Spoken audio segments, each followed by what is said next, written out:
پاکستان میں لاکھوں عورتیں اور کم عمر بچیاں صبح سورج نکلنے سے پہلے کھیتوں کا رخ کرتی ہیں۔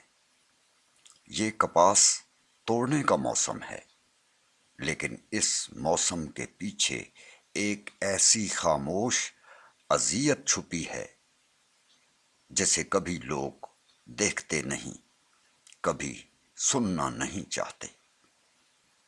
جن علاقوں میں کپاس اگتی ہے وہیں غربت سب سے زیادہ ہے، اور جب غربت بڑھتی ہے تو سب سے پہلے عورت کی محنت سستی کر دی جاتی ہے۔ ان عورتوں کو دہاڑی پر چند سو روپے دے کر کھیتوں میں کھڑا کر دیا جاتا ہے۔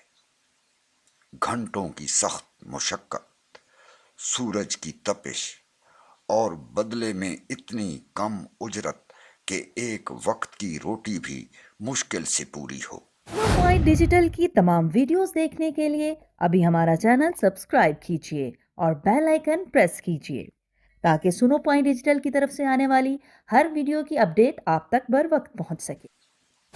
یہ وہ عورتیں ہیں جو گھر بھی سنبھالتی ہیں، بچوں کو پالتی ہیں، اور کھیتوں کی ریڑھ کی ہڈی بھی یہی ہیں۔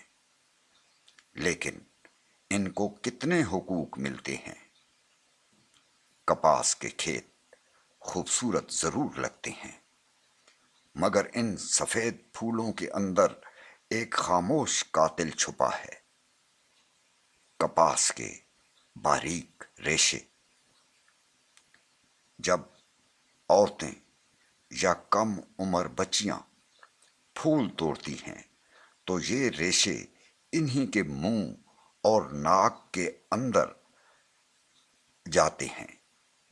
رگڑ، جھٹکوں اور ہوا کے ساتھ یہ ریشے سانس کی نالی، پھیپھڑوں اور گلے میں چپکنا شروع ہو جاتے ہیں۔ اسی وجہ سے کپاس چننے والی خواتین میں دمہ، سانس کی بندش، دائمی کھانسی اور پھیپھڑوں کی الرجی بہت عام ہے۔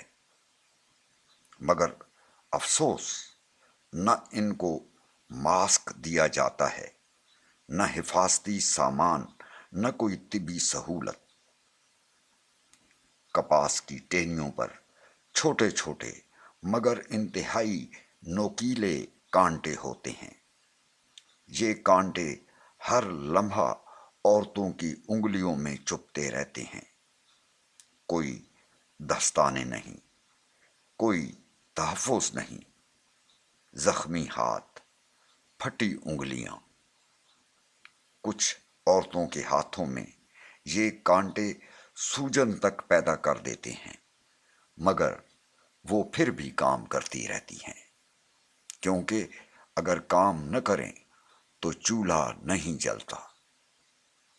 غربت کی وجہ سے بہت سی بچیاں بھی اپنی ماؤں کے ساتھ کھیتوں میں جاتی ہیں۔ یہ کم عمر ہاتھ جب کپاس توڑتے ہیں تو ریشے ان کے پھیپھڑوں میں پہلے سے زیادہ نقصان کرتے ہیں۔ یہ وہ بچیاں ہیں جنہیں اسکول میں ہونا چاہیے، لیکن وہ کھیتوں میں ہیں، دھوپ میں ہیں اور مزدوری پر مجبور ہیں۔ یہ بچپن کی محنت ہے جو آنے والی پوری زندگی کا بوجھ بن جاتی ہے۔ یہ خواتین پاکستان کی زراعت کا ستون ہیں، لیکن قانون، پالیسی، بجٹ اور اسمبلیوں میں ان کا کوئی ذکر تک نہیں۔ نہ انہیں لیبر قانون کے تحت تحفظ ملتا ہے، نہ میڈیکل الاؤنس، نہ سیفٹی کٹ، نہ ہی عزت کے ساتھ کام کرنے کا ماحول۔ پاکستان کی اکانومی میں ان کا حصہ لاکھوں ٹن کپاس اور اربوں روپے کی ٹیکسٹائل صنعت ہے، مگر بدلے میں انہیں ملتا کیا ہے؟ صرف محنت، درد، خاموشی اور استحصال۔ اگر ہم باشعور اور حساس اس ملک کے شہری ہیں تو ہم صرف کپاس کے پھول نہ دیکھیں بلکہ ان ہاتھوں کو بھی دیکھیں جو کانٹوں میں زخمی ہو کر یہ پھول توڑتے ہیں۔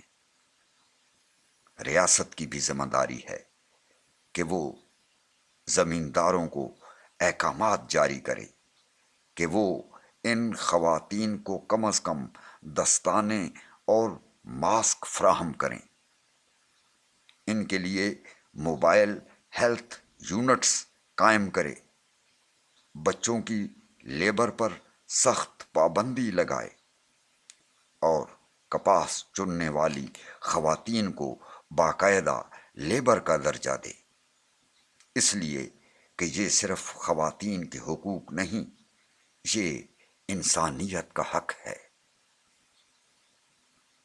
کپاس کا سفید پھول خوبصورت ہے، لیکن اس کی سفیدی کے پیچھے جو خون پسینہ اور تکلیف چھپی ہے، اسے دیکھنے، سننے اور بدلنے کی ضرورت ہے، کیونکہ اگر ایک محنت کش عورت محفوظ نہیں تو کوئی بھی معاشرہ مضبوط نہیں ہو سکتا۔ آصف حیات بلوچ، سنو پوائنٹ ڈیجیٹل۔